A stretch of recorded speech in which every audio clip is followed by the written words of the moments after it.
मैं प्रभु से ताकत मांग रहा हूं आपके लिए, आप मदन कर सको और जीत सको, गवाही के साथ वापिस आ सको। आमीन। जितना लंबा और ऊंचा ब्लेसिंग उतनी बड़ी। आपको यह ध्यान नहीं देना आपका पड़ोसी, आपका दुश्मन, लोग आपको क्या कह रहे हैं। मनन करने वाला जीवन जो है वो बिल्कुल अलग है। अच्छा, लोग हैरान होते थे, लोग सोचते थे कि मैं झूठ बोल रहा हूं। मैं झूठ नहीं बोल रहा हूं।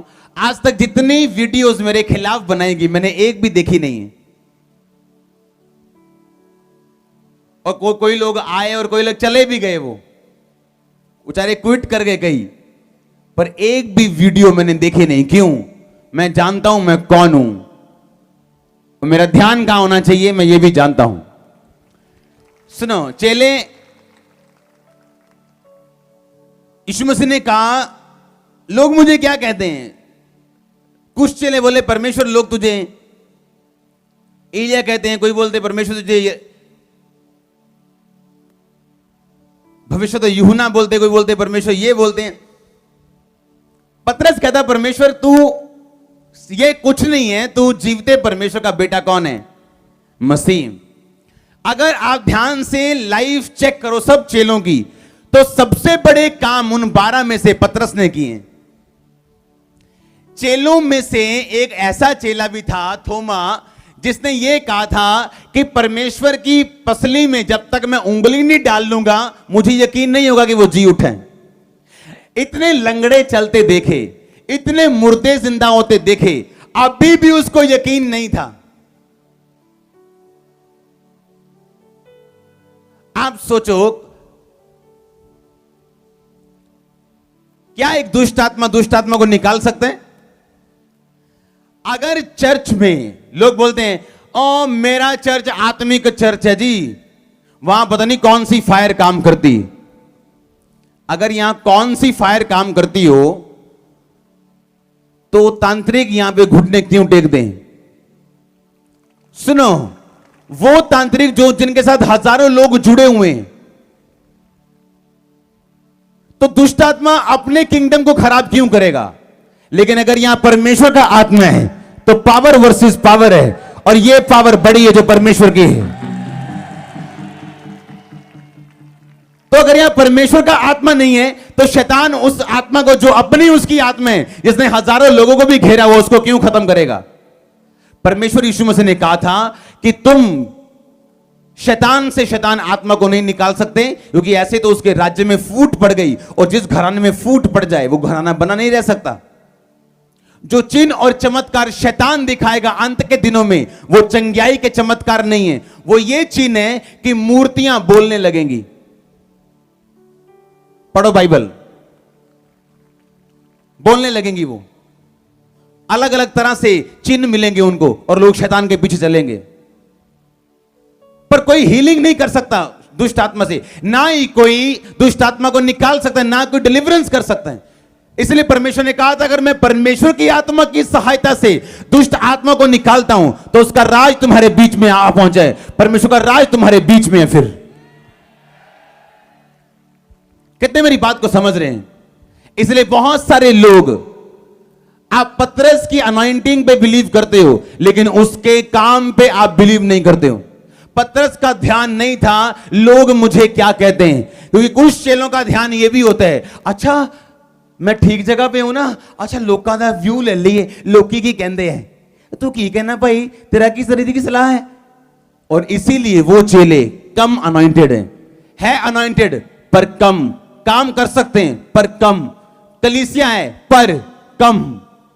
पर दूसरे जिनको कोई मतलब नहीं, लोग क्या कहते हैं, उन्हें यह मतलब है मैं प्रभु के साथ जुड़ा हूं कि नहीं, आज मेरी प्रेयर 5 घंटे से कम तो नहीं है, आज मैंने बाइबल पढ़ी है कि नहीं पढ़ी, आज मैंने चुगली तो नहीं की, आज निंदा तो नहीं की, व्यभिचार तो नहीं किया। उनका ध्यान इस पे, वो ज्यादा काम कर सकते हैं। तो पतरस जो था वो ज्यादा काम करता था। कैसे? उसकी शुरू से लाइफ ऐसी थी कि उसका ध्यान सिर्फ परमेश्वर के ऊपर था। इसलिए मैंने कहा आपकी कैपेसिटी से ज्यादा प्रभु आपको नहीं दे सकता। आमीन। क्योंकि जिस काम के लिए प्रभु ने आपको बुलाया वो आपके अंदर से निकलना है। क्योंकि कोई भी बीज जब फूटते हैं तो उसी के अंदर से लकड़ी निकलती है, पत्ते भी उसके अंदर से निकलते हैं और फल भी उसके अंदर से निकलते हैं। कोई भी फल बाहर से लगाने नहीं जाता कि छोटा सा फल लगा दूं तो बड़ा बन जाएगा, उसके अंदर से सब कुछ निकलता है। जब तक आप मनन में नहीं जाएंगे और जब तक आप दुनिया से हट के मनन करने में नहीं उतरेंगे, जो आपके अंदर परमेश्वर ने छुपाया हुआ है वो कभी फल लेकर नहीं आ सकता। परमेश्वर ने कहा दूत को जा और गिदोन से मिल, और दूत पहुंचता गिदोन के पास, बोलता है हे शूरवीर सूरमा, यहोवा तेरे संग है। और वो शूरवीर सूरमा क्या कर रहा था मालूम है? वो शूरवीर सूरमा अपने गेहूं को छुपा के रख रहा था। शूरवीर सूरमा आटा संभाल के रख रहा है, आटा साइड ते करन डे, रात दी 2 रोटियां खानियां ना, ओदा आटा साइड ते रखदा है। वो शूरवीर सूरमा सी परमेश्वर दी निगाह च। हुण प्रभु झूठ है कि सरकमस्टेंस झूठ है? जो अख दे नाल नजर आ रहा वो झूठ है। हुण एक चीज तो झूठ हैगी है, जिन्हों आटे दी परवाह होए अपने आटे दी, वो सूरमा हैगा? वो सूरमा? दसो। जिन्हों अपने आटे दी परवाह है कि रात नूं रोटी किद्दां खानी है, वो सूरमा है कोई? परमेश्वर दा दूत उतर के कहना हे शूरवीर, कल्ला सूरमा भी नहीं, हे शूरवीर सूरमा। या तो प्रभु झूठ है तो या तो बंदा झूठ है, या उधर जो सरकमस्टेंसेस नजर आ रहे या तो वो झूठ है। पर सरकमस्टेंसेस सच है, सच नहीं फैक्ट है, तथ्य है। ये तथ्य है कि तेरी रिपोर्ट दे विच रसौली है, पर ये सच्चाई है ਉਹਦੇ ਕੋੜੇ ਖਾਣ ਦੇ ਚੰਗੇ ਹੋ ਚੁੱਕੇ ਹੋ। ਇਸੇ ਲਈ ਜਿਨ੍ਹਾਂ ਨੂੰ ਤੱਥ ਦੇ ਉੱਤੇ ਤੇ ਸੱਚਾਈ ਦੇ ਨਾਲ डिफरेंशिएट नहीं करना आंदा, जिनको ये नहीं मालूम कि ये तथ्य हैं, ये फैक्ट हैं, पर सच्चाई नहीं। फैक्ट यही है कि मैं गरीब हूं, मैं शूरवीर सूरमा नहीं हूं, पर सच्चाई क्या है? परमेश्वर जो कह रहा है हे शूरवीर सूरमा। आज सेम लोग हैं, आप में यहां बैठे 90% लोगों को नहीं पता कि परमेश्वर ने किस काम के लिए आपको बुलाया, क्योंकि आपके सामने क्या है? वही गेहूं, वही काम, वही बीमारी, वही प्रॉब्लम, जो आपको लगता है कि आप एक आम से इंसान हैं, आप एक आम से काम करने वाले एक छोटे से व्यक्ति हैं, दुकान पे लगे हुए छोटे से वर्कर हैं, लेकिन आपको नहीं मालूम आप परमेश्वर की निगाह में क्या हैं। जब परमेश्वर ने कहा शूरवीर सूरमा, तो बाइबल बताती है कि उस गिदोन ने उस जगह पे एक शैतान की मूर्ति लगी हुई थी जिसको काट दिया था, क्योंकि वो जानता था इस बात को कि जो कुछ परमेश्वर ने मुझे कहा है वो मुझे देखने के लिए शैतान के काम को खत्म करना पड़ेगा, अपनी जिंदगी से उसे डिस्कनेक्ट करना पड़ेगा और मनन करना पड़ेगा, ताकि जो परमेश्वर ने मुझे कहा मैं उसे निकाल सकूं।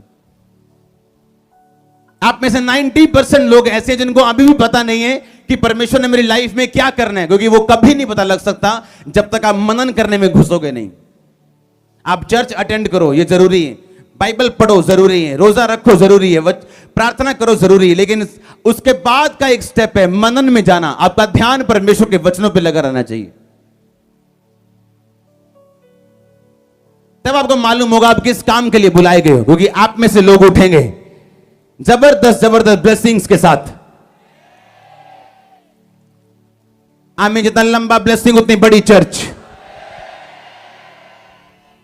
हालेलुया।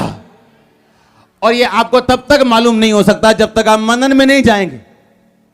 मनन आपके असलीपन को बाहर निकालेगा जो आपके अंदर परमेश्वर ने छुपाया हुआ। हालेलुया। फिर से अपने पड़ोसी को बोलो मनन कर। फिर से बोलो ऊंची आवाज में। किसके ऊपर मनन करना है? उसके नाम के ऊपर और उसके ब्लड के ऊपर। आप काम पे जा रहे हो, अपना काम कर रहे हो, फिर भी आपका ध्यान कहां पे है? उसके लहू के ऊपर।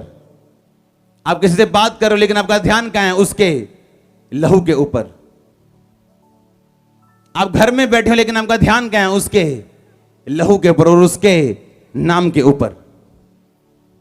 और आप असली क्या हैं आपको समझ आएगी। जो आपके सामने वो तथ्य हो सकते हैं, फैक्ट हो सकते हैं, लेकिन सच्चाई नहीं है। जो परमेश्वर कहता है वही सच्चाई है। आप पवित्र प्रजा हैं, चुने हुए लोग हैं, राजपदधारी हैं, याजकों का समाज है। कोई बैड न्यूज आपके लिए नहीं बनेगा। आमीन। चाहे चर्च